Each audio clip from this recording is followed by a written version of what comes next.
राष्ट्रवादीचा अरुणाचल प्रदेशमध्ये 3 जागांवर विजय। राष्ट्रवादीने विधानसभेसाठी 15 उमेदवार केले होते उभे। 15 पैकी 5 जागांवर अजित पवारांच्या उमेदवारांना विजय। उद्धव ठाकरे लवकरच मोदी सरकारमध्ये सामील होतील। देशातील सर्व विरोधक मोदींची स्तुती करतील। आमदार रवी राणांचा दावा। धमक्या आणि ध्यान तपस्या करून निवडणुका जिंकता येत नाही। संजय राऊतांची मोदींवर टीका तर एक्झिट पोल फ्रॉड असल्याचाही राऊतांचा दावा।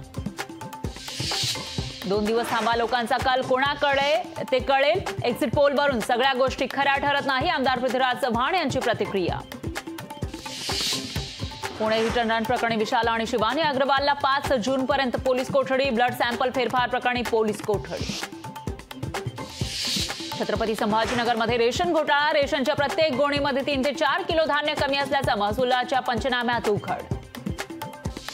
देशात तिसरी बार मोदी सरकार। एक्झिट पोल कंपन्यांचा कौल मोदी सरकारलाच। देशभरात मोदीच पुन्हा सत्तेत येण्याचा अंदाज। मे महिन्यातील जीएसटी संकलन 1.73 लाख कोटींवर। मे 2023च्या तुलनेत संकलनात 10% वाढ तर देशांतर्गत व्यवहार आणि आयातीमधील घटीमुळे संकलनात वाढ। मान्सून 24 तासात दक्षिण कर्नाटकात दाखल होणार तर 8 दिवसात मान्सून महाराष्ट्रामध्ये येण्याचा अंदाज। ज्याला 2 दिवस उष्णतेच्या लाटांपासून दिलासा। ईशान्य भारतात सुरू असलेल्या पावसामुळे उत्तर भारतासह महाराष्ट्रातील उष्णतेची लाट कमी होण्याचा अंदाज।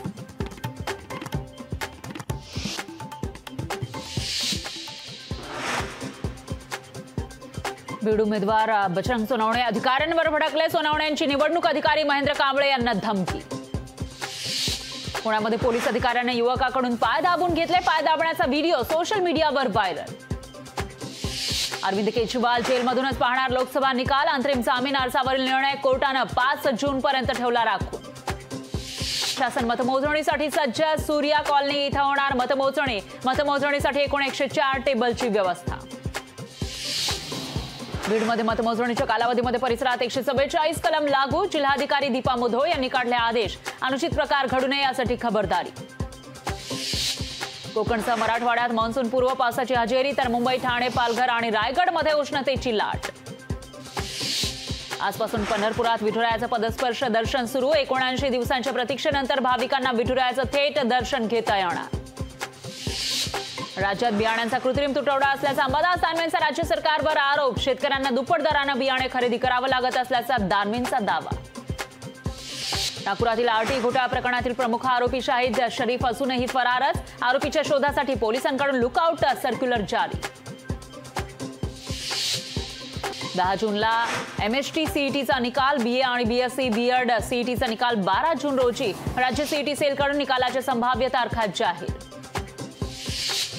सहाय्यक प्राध्यापक पदासाठीची नेट परीक्षा 18 जूनला होणार। यंदा पहिल्यांदाच नेट परीक्षेतील गुणांच्या आधारे पीएचडीसाठी प्रवेश मिळणार। मुंबईच्या दक्षिण भागात 6 आणि 7 जूनला पाणीपुरवठा बंद राहणार। जलवाहिनीच्या कामामुळे महापालिकेचा निर्णय। पाणी जपून वापरण्याचं प्रशासनाचं आवाहन।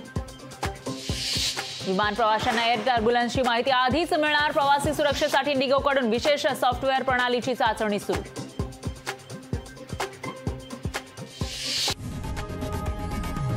लोकशाही मराठी ऐका, पहा, जागरूक रहा।